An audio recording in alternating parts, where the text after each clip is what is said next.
capítulo 16 do livro de Mateus, versículo 1, diz assim: os fariseus e os saduceus aproximaram-se de Jesus e o puseram à prova, pedindo-lhe que lhes mostrasse um sinal do céu. Ele respondeu: quando a tarde vem, vocês dizem, vai fazer bom tempo, porque o céu está vermelho. E de manhã, hoje haverá tempestade, porque o céu está vermelho e nublado. Vocês sabem interpretar o aspecto do céu, mas não sabem interpretar os sinais dos tempos. Uma geração perversa e adúltera pede um sinal milagroso, mas nenhum sinal será dado a vocês, a não ser o sinal de Jonas. Então Jesus os deixou e se retirou. Você percebe que esse grupo, ele vem até Jesus, e Jesus fala: olha, vocês sabem interpretar muitas coisas, vocês sabem interpretar a natureza, vocês sabem interpretar quando vai chover, quando vai fazer sol, vocês conseguem interpretar como vai ser o tempo, mas existe algo que vocês ainda não entenderam, existe um sinal que vocês ainda não conseguem compreender. É o fim do tempo, é a presença de Deus. Olha só. E ele fala assim: vocês ainda, no finalzinho ele diz assim: nenhum sinal será dado a vocês, a não ser o sinal de Jonas. Mateus capítulo 12, versículo 39. Ele respondeu: uma geração perversa e adúltera pede um sinal milagroso, mas nenhum sinal será dado, exceto o sinal do profeta Jonas. Pois assim como Jonas esteve 3 dias e 3 noites no ventre de um grande peixe, assim o Filho do Homem ficará 3 dias e 3 noites no coração da terra. Ele está falando: olha, vocês interpretam qualquer coisa da natureza, vocês interpretam qualquer coisa da lei, vocês interpretam qualquer coisa da tradição, mas existe um sinal que vocês não conseguem compreender.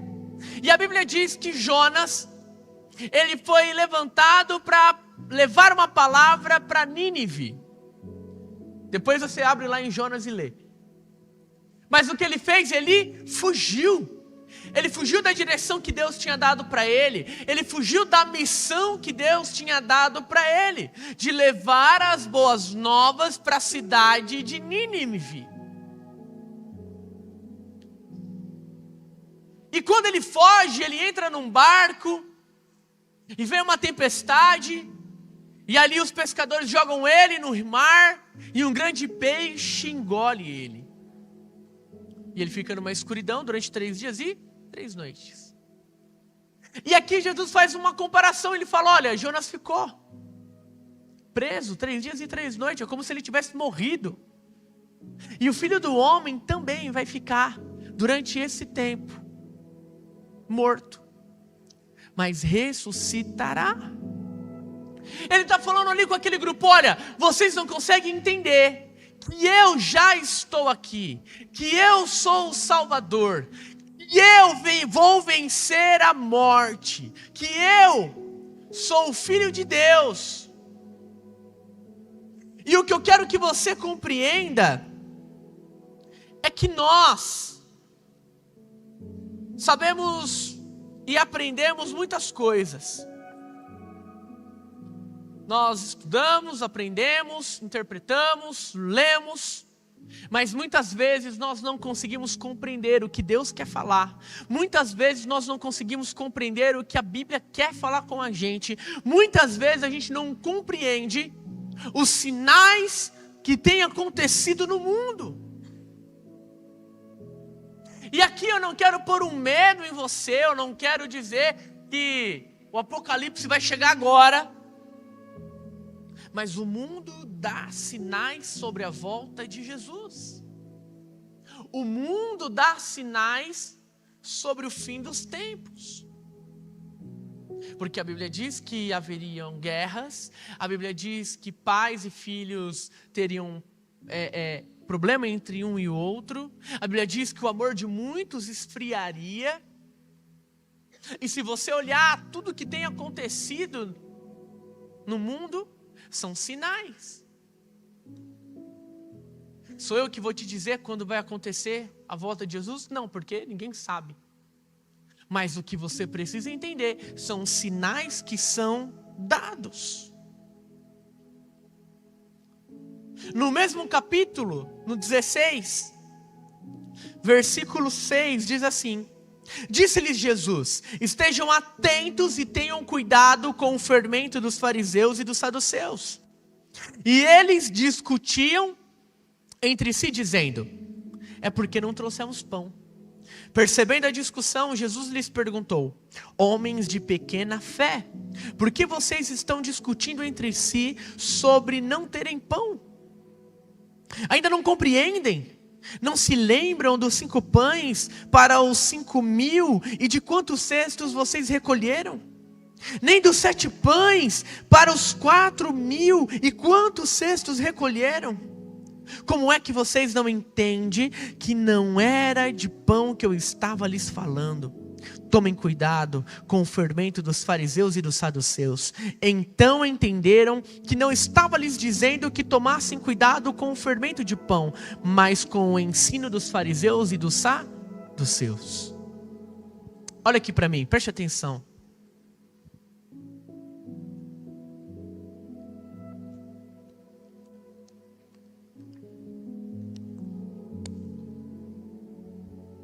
Jesus está dizendo: olha,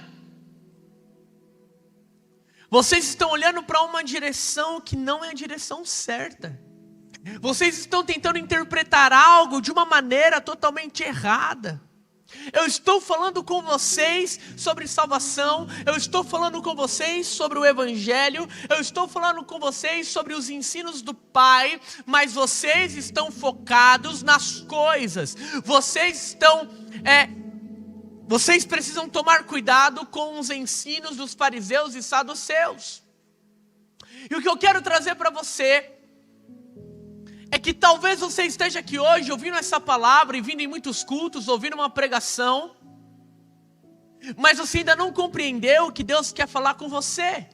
E enquanto você não entende o que Deus quer falar com você, você permite que o fermento dos fariseus e saduceus, ou seja, os ensinos daqueles que não creem em Jesus, que não são uma nova criatura, que rejeitam a palavra, entre no seu coração.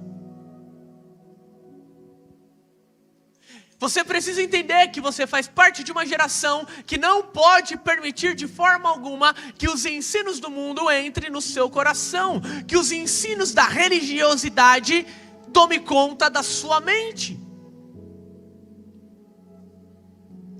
Porque você ouve uma palavra viva, você ouve uma palavra de poder, você ouve uma palavra de amor, você conhece um Deus que é poderoso, um Deus que salva, um Deus que transforma, um Deus que te pede apenas para crer. Mas muitas vezes você recebe ensinos onde colocam você como alguém que precisa fazer e fazer e fazer para que Deus possa te amar. Fazer para que Deus possa te perdoar. É aquela pessoa que olha para você e diz assim: como você quer se batizar? Você está maluco? Você ainda não sabe o que é um batismo. Não, você não está preparado para isso. Não, você precisa esperar mais tempo para se batizar. Quem já ouviu isso? Eu já ouvi isso. Então são pessoas que dizem para você que a sua decisão, que a sua fé, ela ainda é imatura e você não pode acreditar, crer, se batizar ou servir, porque você não está preparado. E muitas vezes as pessoas que dizem isso são pessoas que nem uma vontade de se relacionar com Deus elas possuem. Porque a religião cega. É aquele ponto: eu não estou preparado, e se eu não estou, você também não está. nós precisamos tomar cuidado com esse tipo de ensino, com esse tipo de fermento, com esse tipo de contaminação. E você precisa entender que o Evangelho, escuta, preste atenção. O Evangelho não vai ser um sistema que você vai seguir passo a passo e no final, quando tudo estiver perfeito, quando todas as etapas forem completas, você vai ser merecedor de algo de Deus. Não é um sistema onde você é obrigado a cumprir etapas. Mas o Evangelho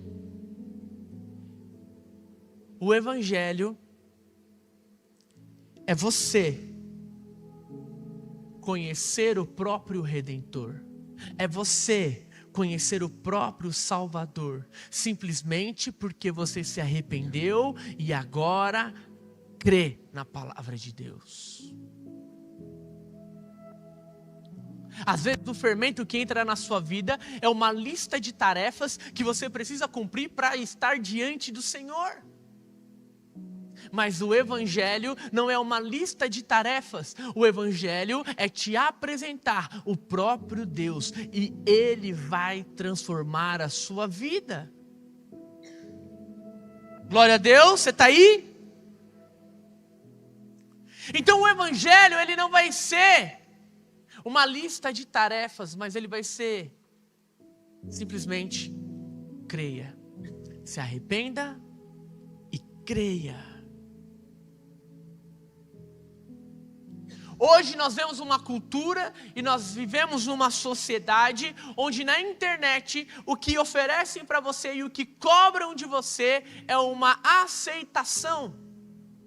Você precisa fazer para ser aceito, você precisa ter um corpo perfeito para ser aceito, você precisa colocar uma foto bonita sua para ser aceito, você precisa ter status, usar grandes roupas de marca para ser aceito, e você acaba entrando dentro de um círculo ideológico onde te obrigam a pensar igual, a fazer as coisas iguais e a postar as coisas que todo mundo te obriga a postar.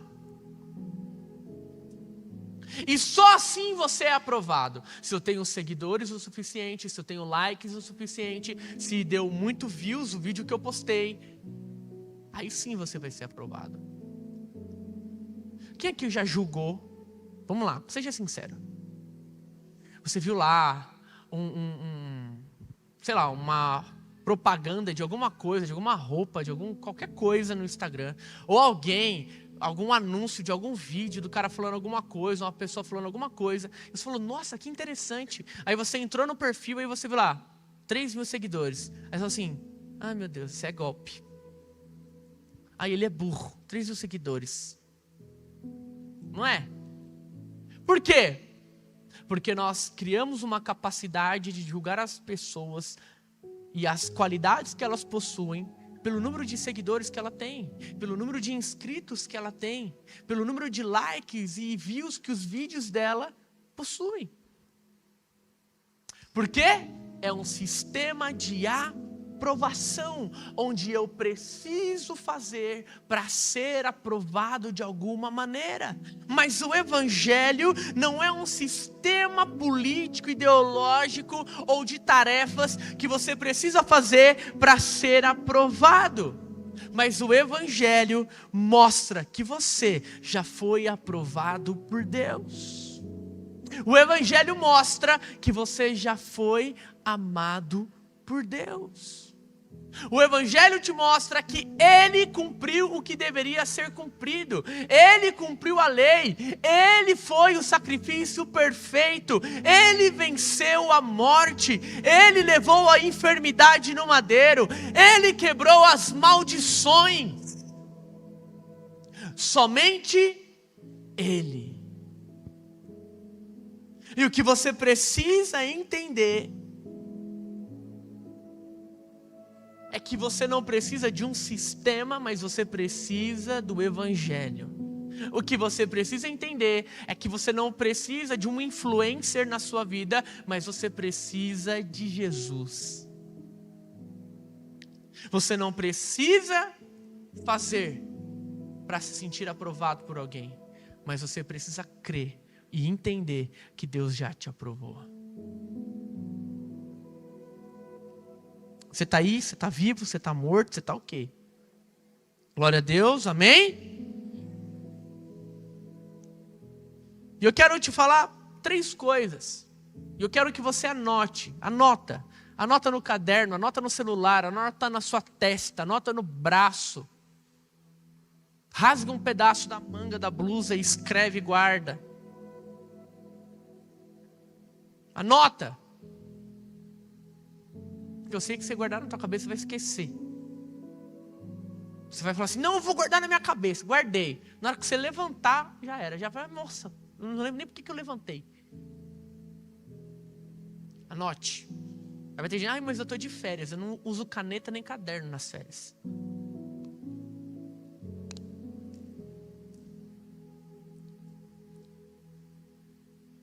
Posso falar? Sim ou não? Primeira coisa. Cuidado em tentar sustentar uma fé baseado em sinais. Escreva, cuidado em tentar sustentar uma fé baseado em sinais. E aqui eu quero colocar 2 pontos importantes aqui. Tem gente que só movimenta e só crê, só continua na igreja, porque ela busca apenas sinais. Senhor, estou lhe pedindo, orando, Pai. Aquela pessoa é para mim. Eu amo. Me dá um sinal que é ela. Me dá um sinal que é ele. Em nome de Jesus. É o quê? Pedindo só sinal para Deus. Senhor, se não for da tua vontade, fala para mim. E Deus, não. E você, Satanás vai embora. Ei, Senhor, por favor, fala comigo, me dá um sinal. E Deus, não! E você, o diabo está tentando. Vai, Deus. Aí a sua mãe, não. Aí você, por quê? Só porque ele é nóia.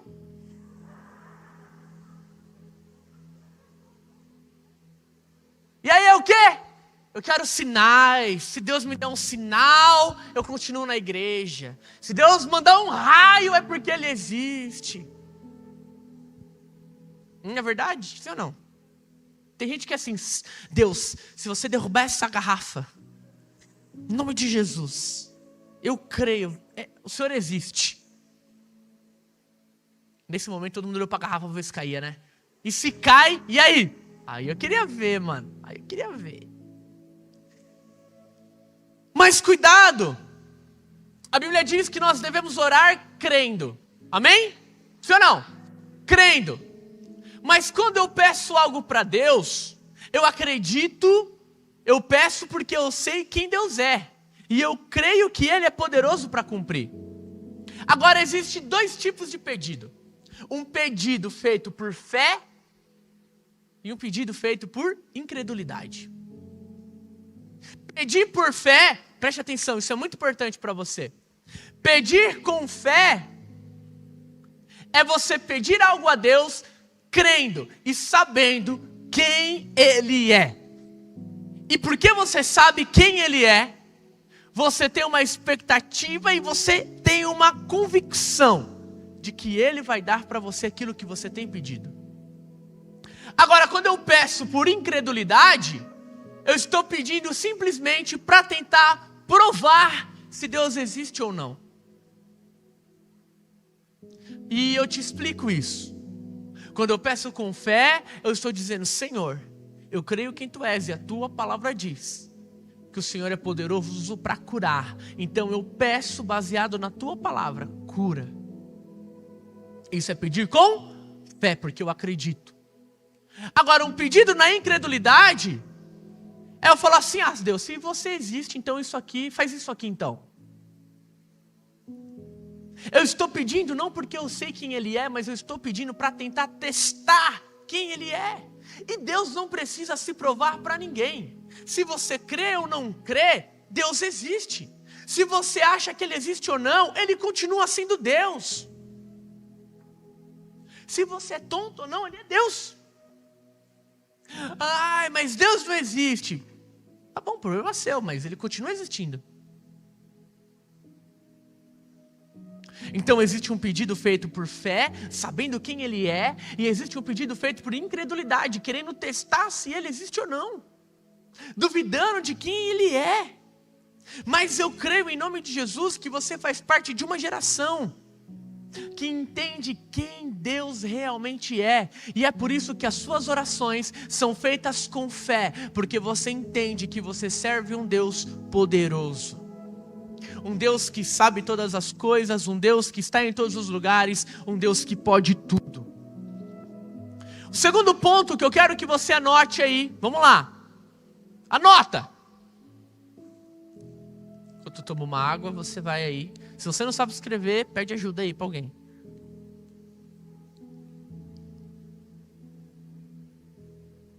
Olha lá, tem gente pedindo ajuda aqui, ó. Vamos lá.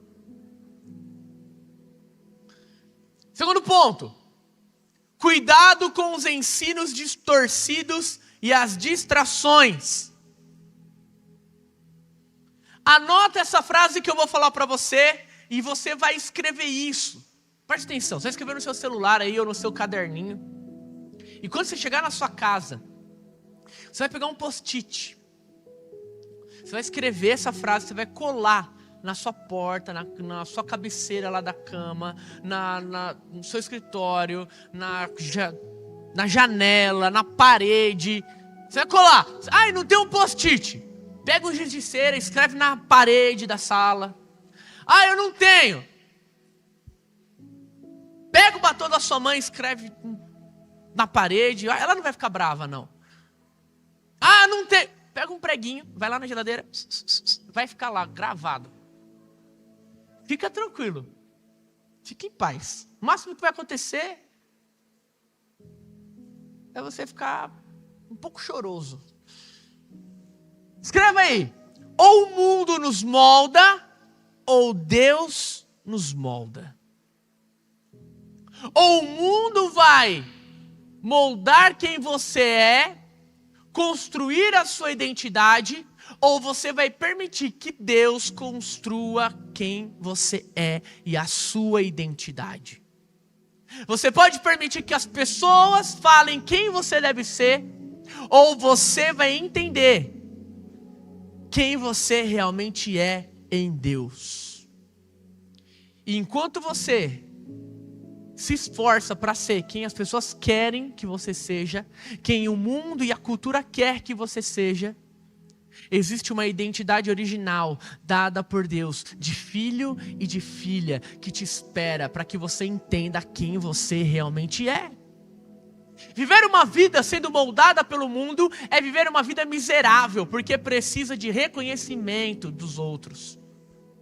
Mas viver uma vida entendendo que Deus é o seu Pai, é assumir uma posição de filho e filha, e entender que Ele já nos abençoou e que somos amados por Ele. Nós precisamos ser quem Deus nos fez para ser. Nós precisamos ser a identidade que Deus criou e nos deu.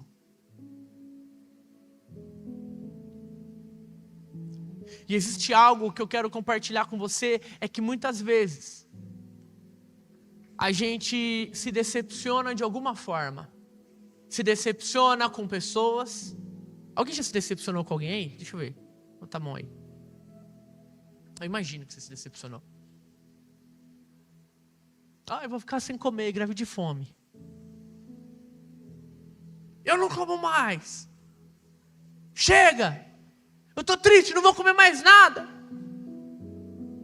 5 minutos você está lá. Quem comeu meu chocolate? Eu vou pôr fogo na casa. Mas olha aqui. Às vezes, nós achamos que nós somos maiores do que Deus. E aí a gente fala assim, eu vou fechar a porta para Deus aqui agora, e Ele está fora da minha vida. Mas na verdade, quando você fecha a porta, é você que está do lado de fora. É você que está se afastando. Porque Deus continua ali. E o que Deus quer é se relacionar com você. O que Deus quer é ter um relacionamento com você. Você acha que você está no controle das coisas, tirando Deus dos seus planos. Mas na verdade, quando eu escolho tirar Deus dos meus planos, sou eu que estou rejeitando os planos de Deus para mim. Olha aqui.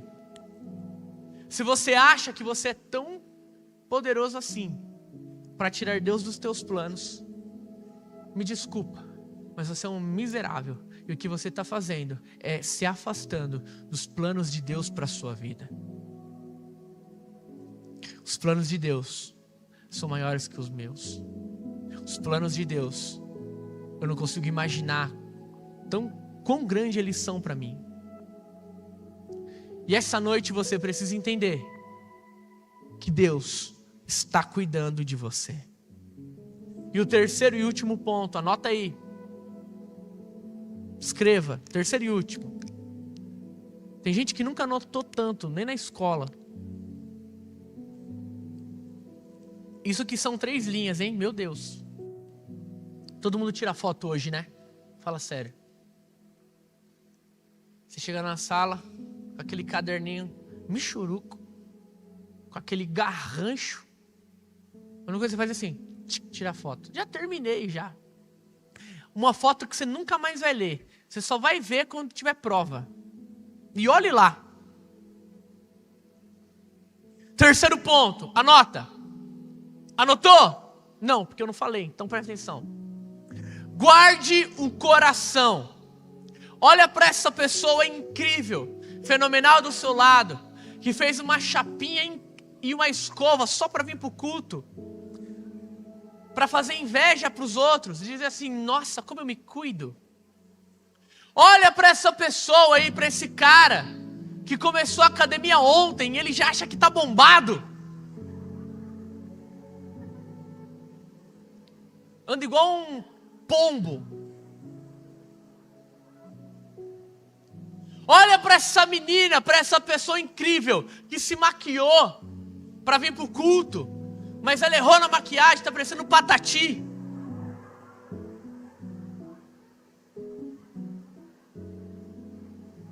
Pergunta para ela, você trabalha no SBT?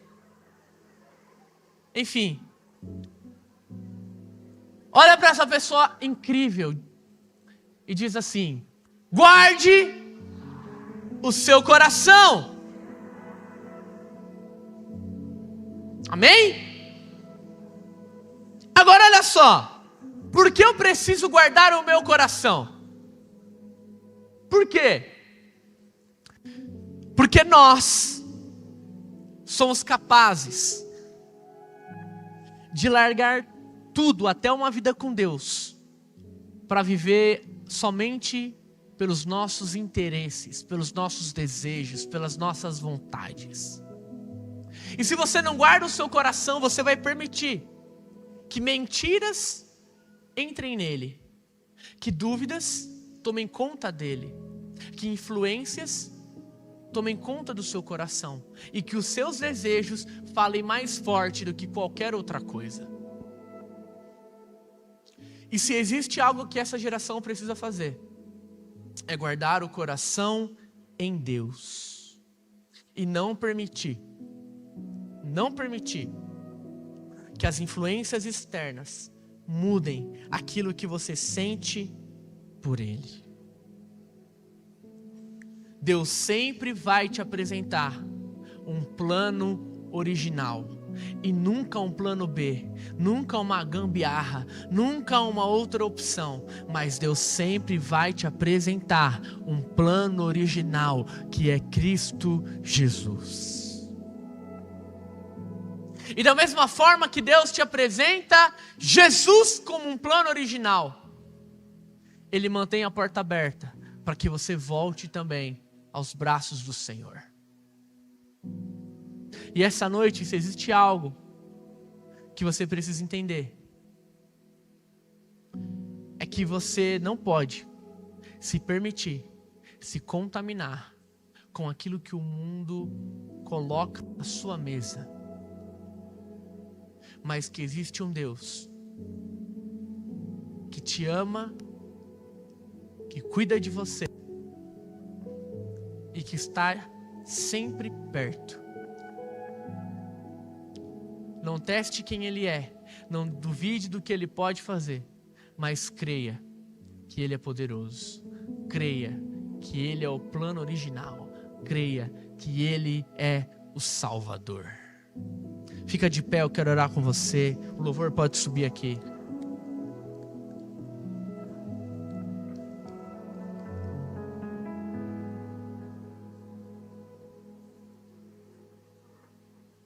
Olha aqui para mim, preste atenção. Olha aqui para mim. Aleluia. Olha aqui para mim.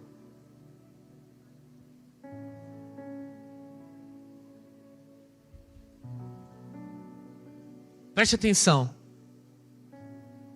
Se existe algo que você pode fazer todos os dias, é ofertar a sua vida a Deus todos os dias. É entender que Ele precisa estar em todos os momentos da sua vida. Oferte a sua vida a Ele. E quando eu falo em ofertar a vida a Ele, eu não estou falando de dinheiro, eu estou falando de você. Eu estou falando para você realmente se entregar diante do Senhor. Eu estou dizendo para você realmente entender quem Ele é. Eu estou dizendo para você quebrar no seu coração toda a mentira que Satanás tentou lançar contra Ele. Feche os seus olhos agora e eu queria que ninguém ficasse com o olho aberto ou perturbasse quem está do lado. Mas feche os seus olhos, eu quero fazer uma oração com você aqui hoje. Porque eu creio que o Senhor se faz presente e há poder no nome dEle. Eu creio que Ele nos resgatou. Eu quero declarar que o seu coração está sendo guardado aqui hoje. Eu quero declarar que a sua fé está sendo fortalecida aqui agora. Pai, em nome de Jesus, eu quero orar por cada um que está aqui agora, Deus. Eu creio no poder do Teu nome, eu creio no poder do Teu Espírito, eu creio, Pai, em quem Tu és. É por isso, Senhor, que essa oração não é para comprovar, não é para pedir, Deus, uma resposta ou pedir para que o Senhor se prove. Mas essa oração é crendo na Tua palavra, crendo que o Senhor é poderoso, crendo que o Senhor é um Deus de verdade, crendo, ó Pai, que o Senhor é um Deus que ama. Eu declaro, meu Pai, sobre essa geração um poder. Eu declaro sobre essa geração um coração guardado. Eu declaro que a fé que eles possuem vai crescer cada vez mais. Eu repreendo, meu Deus, toda mentira de Satanás. Eu repreendo toda dúvida. Eu repreendo, meu Deus, todo pensamento mentiroso. E eu declaro que eles não precisam se provar para o mundo. Eu declaro que eles não precisam, ó Pai, ser influenciados pelo mundo. Mas que o Senhor os resgatou. Mas que o Senhor é capaz de regenerar. Mas que o Senhor é capaz de santificar, que a Tua justiça e a Tua graça estão sobre a vida de cada um aqui. Espírito Santo, começa a tocar e a transformar vidas. Começa a tocar e a transformar vidas. Começa, meu Deus, em nome de Jesus, a fluir com poder, a trazer cura, a trazer, meu Deus, em nome de Jesus, salvação nessa casa. Derrama, Senhor, poder e graça, favor. Continue com os olhos fechados, mas faça a sua oração a Deus e peça para Ele te guardar. Peça para Ele guardar o seu coração, peça para Ele guardar a sua vida. Fala para Deus não permitir que você se misture com os fermentos dos saduceus e fariseus. Que Ele possa guardar você de todo o ensino errado. Comece a falar com Ele, se quebrante diante dEle. Vida como preciosa, eu fui encontrado.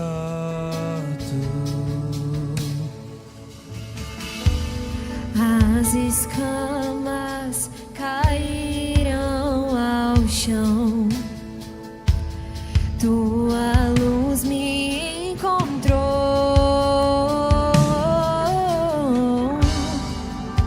e agora eu posso te ver, eu posso te ver, e uma vez que eu coloquei meus olhos em ti, nada mais me satisfaz.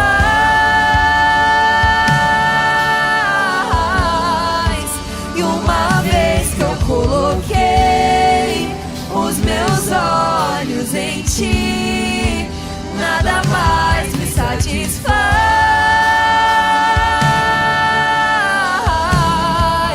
E uma vez que eu coloquei meus olhos em ti, Clarice, nada mais me satisfaz.